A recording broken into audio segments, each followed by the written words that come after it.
예전에 음식점에서 식사를 주문하고 기다리는데 굉장히 오래 기다린 적이 있습니다. 그날따라 사람이 많아서 계속해서 밀리는 거죠. 근데 한참을 지났는데 앞에서 어떤 사람이 버럭 종업원에게 화를 내는 겁니다. 그 말을 잘 들어보니까 이런 내용이에요. 음식이 자기보다 먼저 온 사람에게, 나중에 온 사람에게 그 음식이 갔다는 겁니다. 그거를 보고 화를 내는 거였습니다. 뭐 여유가 있고 좀 편안하게 살 텐데 한참 바쁜 점심 일하다가 빨리 밥을 먹고 돌아가야 되는 그 상황 가운데에서, 그리고 사람이 굉장히 많이 기다리는 그 순간 그 음식이 잘못 전달된 거는 그 사람에게 분노가 될 만한 일이었다는 거죠. 그런데 곰곰이 생각해 보면은 그 사람만 그런가? 사실 우리도 그렇습니다. 기다리는 거요, 참을 수 있습니다. 왜 참을 수 있죠? 기다리는 건 매한 가지니까, 다 같이 기다리니까요.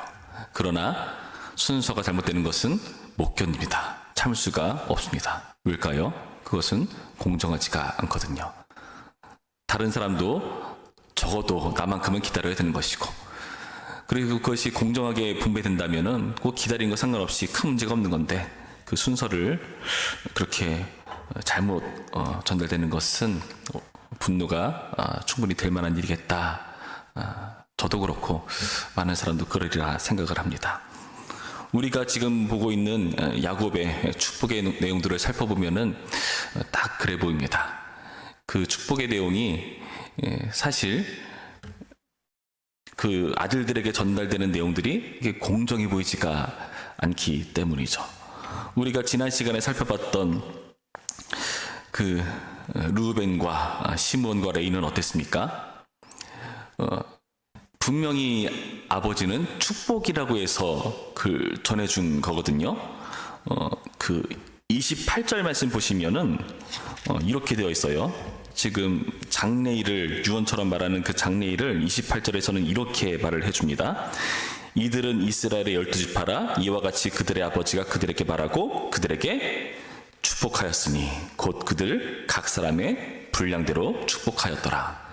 그러니까 이 말 속에는 저주가 있는 것처럼 보이지만 실상은 어떻다는 거죠? 축복이라는 거예요. 그러니까 이해가 안 되죠. 여기서 나타난, 우리가 지난번에 봤듯이 루벤과 시몬과 레이는 축복이라고 듣는데 잘 생각해보면 이게 축복이 맞나 싶은 그런 저주의 내용처럼 들리거든요. 아버지 축복이라면서요. 이 마지막에 되게 좀 이상하지 않았겠습니까? 저주처럼 받아서 기분 나빠있는데 축복이다 라고 말하면 뭐야 이게 하는 생각이 들 법하지 않습니까? 뭐 그래도 참을 수 있습니다. 왜냐면은 뭐 루벤 불편했겠지만 그 다음 시몬과 레위 차례를 들으니까 뭐 자기랑 별반 다를 바 없어 보이거든요. 근데 문제는 뭐죠? 오늘 살펴보는 유다입니다. 유다는 축복처럼 하겠지만 결국 저주겠지가 아니에요. 그 내용을 보면 어떻습니까? 8절부터 말씀 볼까요? 보시면은 유다야 너는 내 형제의 찬송이 될지라. 그러니까 형제들의 찬사를 받는다. 그러니까 뭔가 좋은 일이 있는 거겠죠. 내 손이 내 원수의 목을 잡을 것이요 내 아버지의 아들들이 내 앞에 절하리로다. 그러니까 원수를 무찌르는 그런 용맹한 용사처럼 묘사하고, 다른 형제들의 칭송이 넘어서서 이제는 경배까지 받는 그런 모습으로 제시하고 있다는 거죠. 굉장히 이상한 구절입니다. 유다가 이렇게 굉장히 잘 나가는 그런 모습 뿐만 아니라 11절부터 말씀 볼까요? 11절부터 보시면은 그의 나귀를 포도나무에 매며 그의 암나귀 새끼를 아름다운 포도나무에 맬 것이며 또 그 옷을 포도주에 빨며 그의 복장을 포도즙에 빨리로다. 그러니까 이게 무슨 말이냐면은 포도나무 농사가 잘 된다는 거죠. 그러니까 굉장히 풍성한 포도의 숲을 이루는 것처럼 보여줍니다. 그러니까 암나귀 새끼를 아름다운 포도나무에 맨다.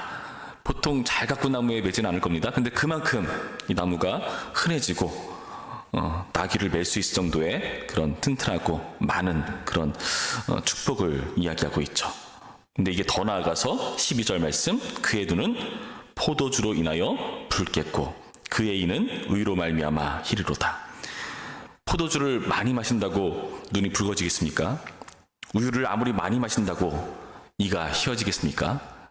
이 말은 그만큼 많은 풍성한 부영을 누린다는 그런 수사법이죠.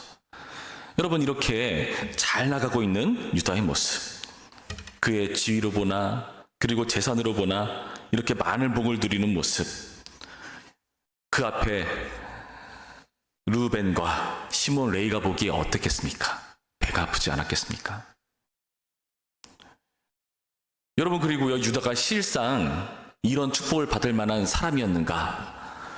르우벤과 시몬 레위, 그의 잘못된 부분이 있다는 것을 우리가 지난 시간에 살펴봤잖아요. 그러니까 그렇게 잘못한 것에 대한 저주일 수 있겠다 싶다 치더라도 유다는 어땠습니까?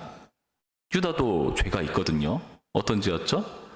요셉을 팔아넘기는데 그 인신매매에 앞장섰던 인물이었고요. 추도에 섰던 인물이었고요. 그리고 며느리와 동침하는 그런 어찌 보면은 일반 상식적으로 이해할 수 없는 그런 죄까지도 짓는 그런 죄인 아니었습니까? 어떻게 해서 유다가 이런 복을 누리는가? 여러분, 우리는 이해할 수가 없습니다. 그러나 우리가 아까 살펴봤던 28절 말씀을 자세히 보시면 우리가 하나님 주시는 그 원리를 좀 이해할 필요가 있습니다. 아까 49장 28절 말씀을 또 자세히 볼까요? 뒷부분 보시면은 아버지가 그들에게 말하고 그들에게 축복하였으니 곧 그들 각 사람의 분량대로 축복하였더라. 각 사람의 분량이 있다는 것을 여기서 주목해 봐야 됩니다. 그 분량이라는 것을 누가 정해 주십니까? 오늘 본문을 보면은 야곱이 정한 거죠, 그렇죠? 근데 엄밀한 의미에서 보면은 야곱은요, 이스라엘로서 하나님의 그 마음을 가지고 하나님의 뜻을 행하는 그런 사람입니다. 축복에 있어서 말이죠. 요셉의 두 아들을 손을 엇갈려 하는 것은 분명히 의도적인 그런 축복 아닙니까? 하나님의 뜻에 따라 그렇게 한 거죠. 마찬가지로 여기 나타난 분량이라는 것은 하나님의 뜻에 달려있는 부분이라는 것을 우리가 좀 보고 넘어가야 됩니다. 여러분, 어떤 사람을 보면은 사실 부러운 사람이 있습니다. 부러운 사람이 있어요. 아무리 돈을 잘 벌어도 나보다 더 잘 버는 사람이 있습니다. 내가 아무리 무언가를 뛰어나게 특출나게 잘해도 분명히 나보다 더 잘하는 사람이 있습니다. 그럼 되게 답답하고 불편하죠. 그런 모습 보면서 이게 뭔가 싶을 때가 있죠. 그러나 하나님께서는 하나님의 뜻에 맞게 각 사람의 분량을 정해 두셨습니다. 여러분, 제가 책 읽는 거는 좋아하는 편인데 책을 읽다 보면은 조금씩 조금 더 어려운 책을 읽게 되어 있습니다. 왜냐하면은 계속 비슷한 수준의 책을 읽으면은 재미없어지거든요. 그러니까 조금만 더 어려운 책, 그런 식으로 가다 보면은 나중에 한참 지난 뒤에 옛날에 읽었던 책 보면은 재밌을까요? 재미없을까요? 재미가 없습니다. 그럼 그 책은 의미 없는 걸까요? 아닙니다. 여러분, 수학을 배워도 덧셈 뺄셈부터 배우죠. 나중에 막 미분적분을 할 줄 알아도 덧셈 뺄셈이 의미 없습니까? 아니요. 각자 그 자리에 필요한 역할들이 있다는 것을 이해하셔야 됩니다. 여러분, 대단한 축구선수가 되기 위해서 축구선수가 되려면은 세계 최고가 돼야지, 메시가 돼야지, 모두 다 메시일 수 없습니다. 어떤 사람은요, 동네에서 축구를 가르치는 교사도 필요합니다. 여러분, 무슨 말일까요? 하나님께서는 각 사람의 분량을 정해두어서 그 분량대로 하나님의 뜻을 이루는 도구로 사용하신다는 사실을 명심하셔야 됩니다. 이 원리가 굉장히 중요합니다. 이걸 놓쳐버리면은 하나님이 무슨 차별하는 것처럼 느낄 수 있어요. 그러나 하나님의 뜻에 맞춰서 그런 분량들이 있습니다. 하나님은 공평하시죠? 아멘이 잘 안 나오죠? 네, 공평하십니다. 왜일까요? 그 각자의 자리에서 그 분량에 충성했을 때 1달란트건 2달란트건 5달란트건 칭찬은 똑같습니다. 여러분, 퍼즐 조각을 보면은 제가 아들이랑 퍼즐을 자주 맞추는데 비슷한 모양처럼 보여도 다 모양이 달라요. 절대로 그 퍼즐은요, 오직 한 자리만 맞게끔 되어 있습니다. 비슷한 크기입니다. 그러나 그림은 좀 다르죠. 어떤 그림은 좀 멋있는 부위가 있어요. 굉장히 그 그림에서 중요한 주인공의 눈, 독수리의 발톱, 멋있잖아요. 다들 그런 거 하고 싶잖아요. 그러나 배경의 구름 중에 한 부분 필요합니다. 퍼즐 크기는 비슷비슷하고요. 그게 그 자리에 놓였을 때 퍼즐은 멋있는 그림이 완성이 됩니다. 하나님 나라라는 멋진 그림을 완성하기 위해서는요, 퍼즐이 눈이 아닌데 난 눈이 될 거야, 난 깃털일 수 없어, 배경 중에 하나일 수 없어 하고 다 눈에 달라들면은 하나님 나라 그림이 절대로 멋있게 완성될 수 없습니다. 그 맞는 자리에 놓여야 멋진 하나님 나라 그림이 완성되는 것이고, 하나님이 그 퍼즐 조각 하나하나를 다 귀하게 여기십니다. 의도를 가지고 그 자리에 있다는 것을 명심하셔야 돼요. 그런데 왜 분량이 차이가 나는 걸까요? 세상의 기준이죠. 우리의 기준이죠. 하나님의 기준은 다르다는 것을 명심하셔야 됩니다. 그래서 우리는요, 퍼즐 조각에 퍼즐을 찾아갈 때 어떻게 찾습니까? 주변의 그림을 보고 내 자리가 여기구나 하는 걸 알 수가 있죠. 환경을 통해서, 그리고 전체적인 하나님 나라라는 그림을 통해서 나에게 주신 특별한 나의 모양과 나의 새겨진 그림을 확인하면서 내 자리를 찾는 겁니다. 그것을 비전이라고 합니다. 비전을 완성하는 과정이라고 하는 거예요.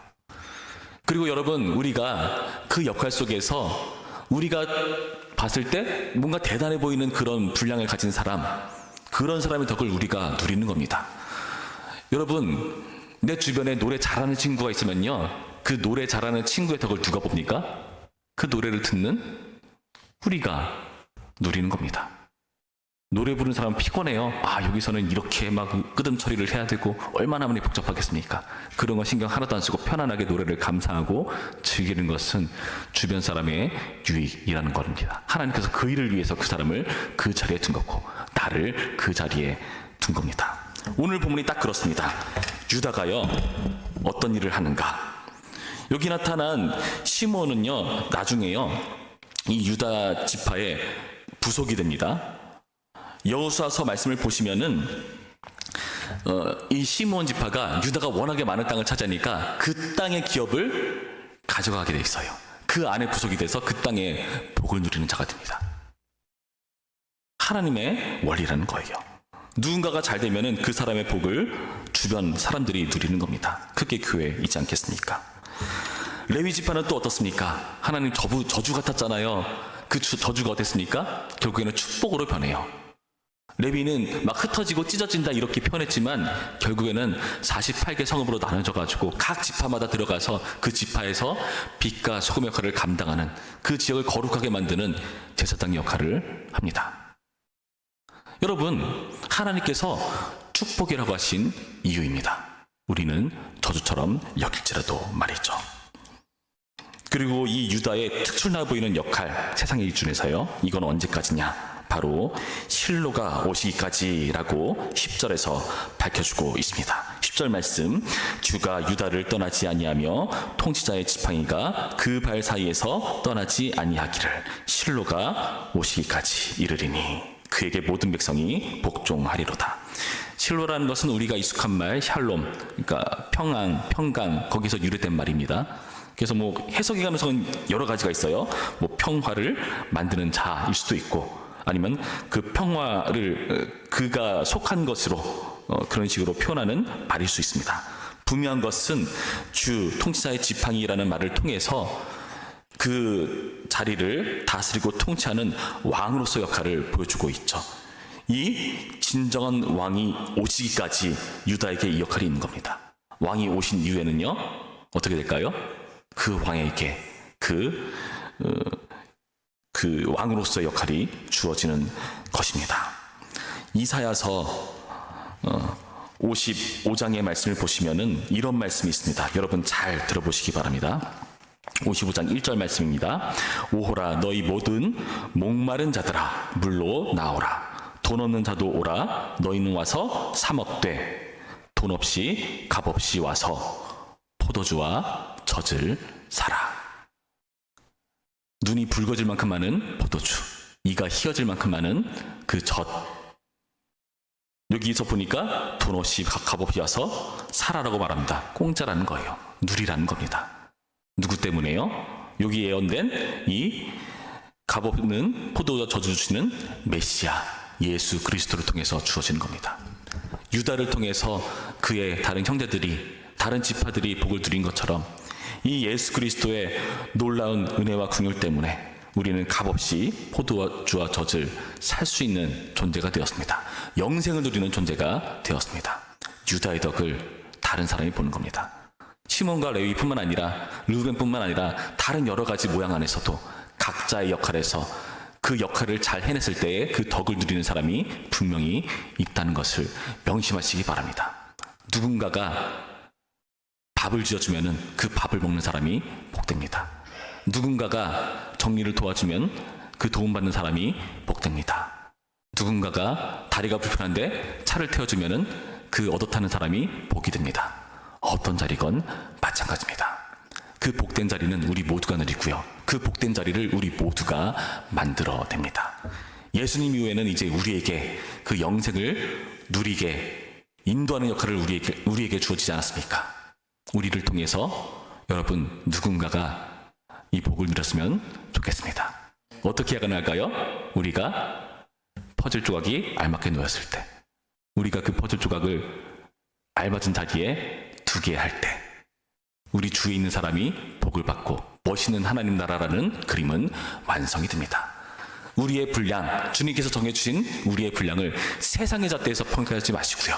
하나님 잣대에서 평가하시고 그 자리에 충성하심으로써 하나님의 샬롬이 우리 모두에게 임하기를 주님의 이름으로 축원합니다. 기도하겠습니다. 참 좋으신 하나님 감사합니다. 오늘의 말씀을 통해서 주님께서 주신 축복이 차등이 있는 것처럼 보일지라도, 저주처럼 보일지라도 실상은 하나님 나라라는 멋진 그림 완성하기 위한, 평화를 주시기 위한 통로라는 것을 확인합니다. 주님, 나라는 퍼즐 조각을 통해서 하나님의 어떤 부분을, 그 하나님 나라의 어떤 부분을 꾸미길 원하십니까? 우리가 그 자리에서 충성할 수 있도록 인도하셔서 내가 누군가의 덕을 입게 하시고 또 누군가가 나의 덕을 입게 하심으로 서로가 서로를 돕고 빛나게 만드는 그런 멋있는 교회 만들어갈 수 있도록 함께 하시고 도와주시옵소서. 예수님처럼 우리를 통해 많은 사람이 영생의 복을 누리기 위한 통로로 우리 부천평안교회를 사용하여 주옵소서. 감사드리며 예수님의 이름으로 기도합니다. 아멘.